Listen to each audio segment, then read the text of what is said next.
Pessoal, então voltando aqui nossa aula, tá? Que eu tinha gravado, vou ter que gravar em 3 partes, ok? Tentei fazer um vídeo só, mas infelizmente não tem como, tá?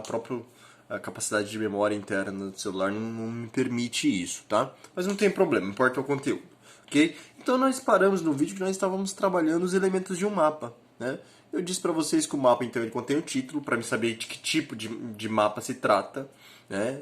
Esse mapa é o da alfabetização do Brasil, ok? Poderia ser o mapa da distribuição do Covid, por exemplo, 19 pelo território brasileiro, né? Quais as localidades que mais está tendo casos, né? Os estados mais críticos, ok? Então, para a criação hoje em dia de mapa, com todos os softwares, programas computacionais que nós temos, é feito um levantamento de dados, esses dados são números, né? É jogado nesse sistema e esse sistema joga dentro do recorte espacial na qual eu quero trabalhar, ok? Então a posição geográfica, ok, o norte, né? Coordenadas geográficas, daqui a pouco eu vou falar sobre coordenadas geográficas, o que é, mas é a medida em graus, né? Eu falei para vocês já, né? A escala numérica também e a legenda. A legenda, o que faltou falar, né, quando o vídeo cortou, foi a legenda. Então a legenda é para me saber, né, me identificar melhor esse mapa. Porque se eu olhar esse mapa, beleza. Beleza, alfabetização do Brasil do ano 2000. Tá. Tá, mas por que aqui tá amarelo? Por que aqui tá mais escuro, aqui tá mais claro, diferentes tonalidades? Para isso que vai ter a legenda, né? Ok? Então, por exemplo, essa legenda ela não está muito legível aqui, mas se fosse em termos de porcentagens de alfabetização, obviamente que a partezinha mais escura, né, são as regiões do Brasil que mais têm índices de alfabetização. As mais claras são as com menor índices de alfabetização, ok? Bom, o que é uma convenção cartográfica, gente? A convenção cartográfica nada mais é do que uma regra, do que uma lei, né, mundial, okay, que estabelece um padrão, uma padronização dentro dos mapas. Okay? Para quê? Para que você possa ler esses mapas, né, em qualquer lugar do mundo que você for. Não importa se o mapa está em hebraico, se está em grego, em egípcio ou em português. Você vai conseguir, né, pelo menos se localizar e ter uma direção ali, saber onde você está indo. Por exemplo, então, essa conversão cartográfica ela é através de símbolos, desenhos, cores, códigos, né? Na verdade é que nós chamamos de códigos, né? Utilizados, né, internacionalmente para estabelecer então essa padronização. Até trouxe aqui para vocês um exemplo, olha só. Os símbolos, né, e cores dos mapas. Então, por exemplo, qualquer lugar do mundo que você for, que você vai pegar um ônibus, né, parada de ônibus, bus station, enfim, ok? Você vai ver que o símbolo do ônibus, você vai saber, mesmo você não, vamos supor que você não saiba inglês, não saiba egípcio, mas você sabe que ele tem um ônibus, né? Parada de táxi, ok? Que mais aqui? Olha só, reator nuclear, né? Igreja, museu, enfim, semáforo, linha férrea, rios, né? Próximo ali vai ter ponte. Então isso aqui é padronizado. Em qualquer mapa do mundo, em qualquer idioma vai ter esses elementos aqui, as coordenadas geográficas, tá?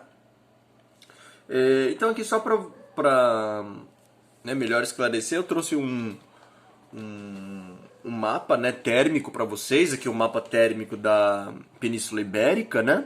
Espanha e Portugal. E aqui o mapa térmico do Paraná, ok? Então, gente, por que eu trouxe esses mapas aqui? Né? Para esse mapa, só um exemplo, eu poderia trazer qualquer outra temática, né? Tive um problema aqui no vídeo, pessoal, então deu uma travadinha, tá? Voltando. Então, eu poderia trazer qualquer outro tipo de mapa, né? Eu resolvi trazer o mapa térmico aqui, tá? Então, qual é o objetivo de várias dessas cores aqui que nós chamamos de corocromáticas, né? Okay? Essas cores aqui, na verdade, são dados, olha só, são as temperaturas, né? Números que são jogados no sistema computacional, ok? E ele vai distribuir, né, os locais mais quentes, olha só. São as tonalidades mais avermelhadas, né? Olha só, aqui fez 34.8, 34.6, né? Ok? Aqui, né, lá no extremo oeste Extremo leste do Paraná fez 34, ok?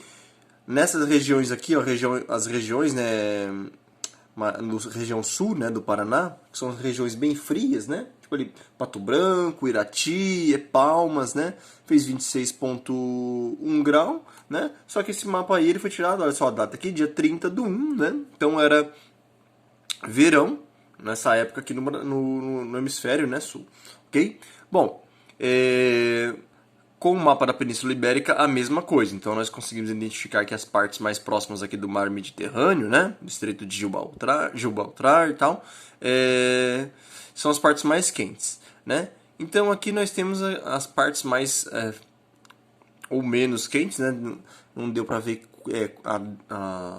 não deu para mim mensurar, né? A data que foi tirado isso aqui, mas foi no verão, lá no hemisfério norte, né? De qualquer forma, o norte da Espanha, norte de Portugal são regiões menos quentes mesmo, porque está até mais próxima, né, dos polos em relação à região sul, ok? Bom, outro tipo de mapa é o tal do mapa ipsométrico, que também é chamado de mapa, né, altimétrico. Ele vai medir a altura do terreno. Tá? Então aqui, ó, a legenda, aqui está clara a legenda, olha só, de 0 a 200 metros, né? Aqui próximo ao planalto, desculpa, plataforma oceânica, né? A bacia oceânica, né? As planícies oceânicas, portanto é mais baixo mesmo, de 0 a 200 metros, né? Lembrando que de 0 a 200 metros em relação a quê? A nível do mar, né? Então aqui já está em nível do mar, né? Olha só, aqui é nível do mar, 0. Conforme você vai entrando para o interior de Santa Catarina, aqui vai subindo as serras, daí já vai lá, tá? 200 metros, de 200 a 400, né? Regiões mais altas, olha só, de 1.000 a 1.200 metros, acima de 1.200 metros, ok? É Serra do Rio do Rastro aqui, por exemplo, né? E várias outras serras, né? De Santa Catarina aqui, olha só, né? Então, você consegue ver essas cotas altimétricas, né? Esses diferentes, né, níveis, ok? De um recorte espacial, tá? Outra coisa importante que pode né, estar presente nos mapas também é a curva de nível. Gente, o que é essa curva de nível aí? A curva de nível, na verdade, é uma forma de retratar, na verdade, de relatar, né, ou de descrever a altimetria do terreno para o papel, tá? Para um plano. Como assim? Olha só, aqui eu tenho um relevo, né? Esse relevo ele tem desde 0, né, 0 metros até 160 metros de altura, tá? Não confunda altura com altitude. Altura, por exemplo, em relação ao chão. Aqui tem 160 metros de altura, né? Uma pessoa de estatura média vai ter 1,70 m de altura, ok? Agora, altitude em relação ao nível do mar, tá? Bom, tá. Como é que eu faço para medir, então, para jogar isso aqui para o papel, né? Eu coloco aqui no plano, olha só, cada linha dessa aqui vai ser uma cota altimétrica. Então aqui eu tenho 50 metros, 100, 150, 200. Sempre vai ter um padrão, tá? Aqui no caso, ó, 50, 100, de 50 a 50. Poderia ser 10, 20, 30, 40, né? Poderia ser de 15 em 15. Vai ter um padrão, ok? Então, eu sei que essa partezinha aqui, ó, toda a partezinha do meio das curvas altimétricas, né, vai ser o topo do relevo. Por quê? Porque é a parte mais alta aqui, ó, tá? Vai ser a parte mais alta, tanto é que dá para ver pela numeração. Talvez não tenha numeração. Não tenha a numeração marcando a quantidade das cotas altimétricas, mas se não tiver, você sabe que essa parte aqui, essa aqui, é as partes mais altas do relevo, ok? Olha só, medindo aqui, né? Ó, tá vendo? 200 metros corresponde a essa parte aqui. 180 metros corresponde a essa, né? 120 metros, ó, corresponde a quase a base aqui, entendeu? Bom, em relação às coordenadas geográficas, simples. Eu tenho aqui norte, né? Sul, leste, oeste, ok? Esses são os chamados pontos cardeais. Né? Se a nomenclatura for em inglês, vocês podem encontrar aqui este, por isso que aqui está o E, e ou oeste, né? Por isso que está o W aqui na nomenclatura internacional. O norte, em inglês vai ser north mesmo, né? Com N, e o sul vai ser south, né? Com o começo da inicial S, tá? Não tem problema. Esses são os pontos cardeais. Pontos colaterais. Então aqui eu tenho norte. Primeiro eu sempre vou achar o norte, né? O oposto vai ser o sul, leste e oeste. Ok? Mantenha a base. A base é essa. Os pontos, para achar os pontos colaterais, agora, no meio dessa, já que eu fiz a base, agora eu vou o quê? Né? Eu vou traçar então a linha aqui e traçar outra linha aqui. Ok? Traçando essas linhas, né? Eu vou ter isso aqui, ó, essas linhas azuis. Então, isso aqui entre o norte e o leste é nordeste, tá? Entre o sul e o leste é sudeste, ok? Entre o sul, sempre vou pegar o norte ou o sul como referência primeiro. Entre o sul e o oeste, sudoeste. E entre o norte e o oeste, noroeste. Por que eu pego primeiro o norte e o sul? Porque, ó, primeiro começa com de norte, começa com SU, SU de sul, ok? Esses pontos são os pontos colaterais. Dá para achar mais pontos? Dá. Pontos que estão aqui, ó, no meio, né, deles, entre esses pontos colaterais, que são chamados pontos subcolaterais. Os pontos subcolaterais é o mais simples de tudo, porque é só você pegar os pontos cardeais e somar com os pontos colaterais, ok? Para achar os subcolaterais. Por exemplo, mantenha a base, norte, sul, leste, oeste, e mantenha a base dos colaterais, né? Noroeste, nordeste, sudeste, sudoeste. E agora acrescenta aqui, ó, entre o norte, e daí eu sempre vou pegar a primeira base, norte ou sul, novamente. Entre o norte e o nordeste eu vou ter o quê? Norte, nordeste, ó, N-N-E, ó, norte, nordeste, ou nor-nordeste, como eles falam, tá? Mas é norte, nordeste. Entre, né, o leste e o nordeste, eu vou ter o quê? Leste e nordeste. Entre o sul, né, e sudeste, sul, sudeste, ok? Entre o sul, sudoeste, sul, sudoeste, é só repetir, viu? Entre o oeste e o sudoeste, oeste e sudoeste. E entre o norte, aliás, entre o oeste e o norte, oeste e nordeste. Não tem erro, é só repetir. Ou seja, isso mais isso é igual a isso, né? Cardeais mais colaterais é igual a subcolaterais, ok? Bom, em relação agora, né,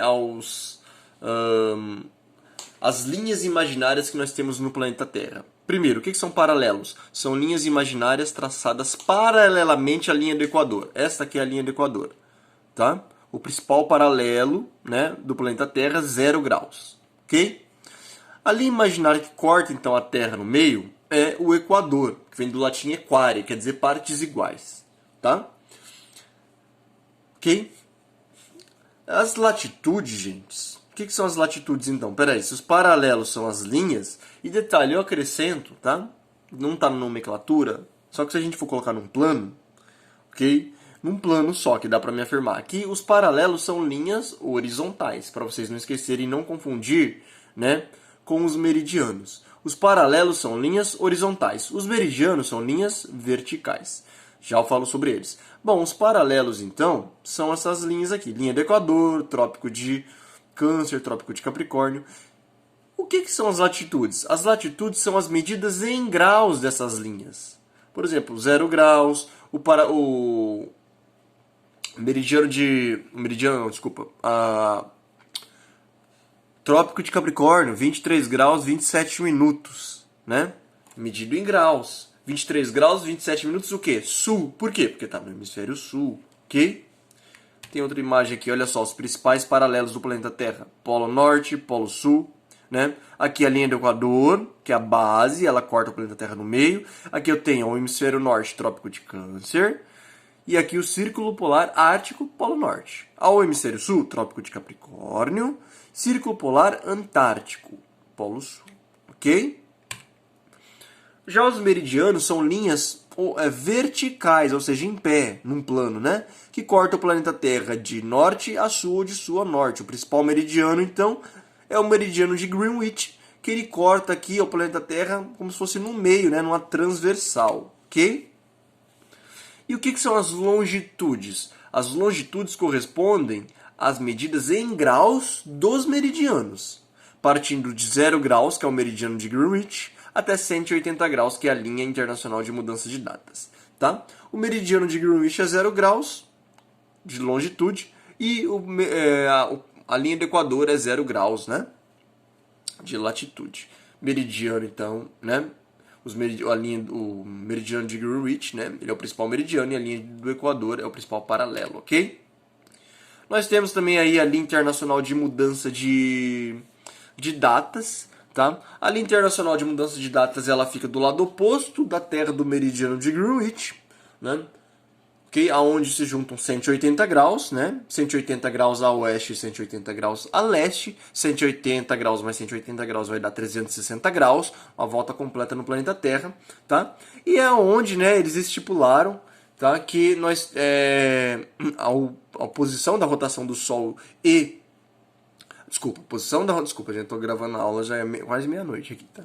A posição da rotação da Terra, né, iluminada pelo Sol, ok? Aqui, por exemplo, 1º de janeiro, 31 de dezembro, né? Aqui, essa parte vai ser a primeira parte do planeta Terra, ó, do lado de cá, que vai ver a luz do Sol, tá? Então, né, portanto, nós falamos linha internacional de mudança de datas, ok? Porque daí vai, a hora que passa, né, do ponto ali do Sol, vai mudar, né, o dia, ali do dia 31 de dezembro para o dia 1º de janeiro. Vocês percebem, obviamente, que essa linha daí ela não segue retinha igual meridiano, tá? Ela, olha só, por questões políticas também, tá?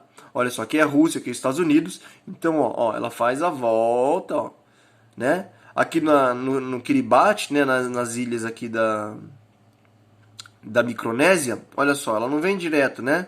Ela vem aqui e engloba todas essas pequenas ilhas no mesmo, né, no mesmo fuso horário, tá? Para não ter muita diferença em questões de horário, por questões de logística, mercadorias, transporte de passageiros e tudo mais, tá? Então eles englobam, né, um mesmo espaço geográfico, olha só, no mesmo fuso horário também e no mesmo dia, obviamente. Se essa linha passasse aqui, viraria uma bagunça, né?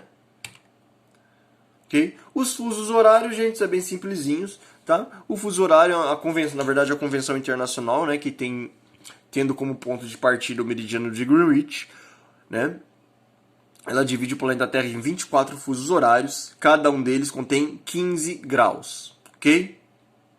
Então, se a gente pegar, né, esses fusos horários aí, 24 multiplicado por 15 vai dar 360, tá? 360 graus a volta completa na Terra. Então ela pega o planeta Terra inteiro, fatia o planeta Terra em 24 partes, 24 fusos horários, cada parte dessa representa 15 graus, ok? Dentro dos fusos horários, né?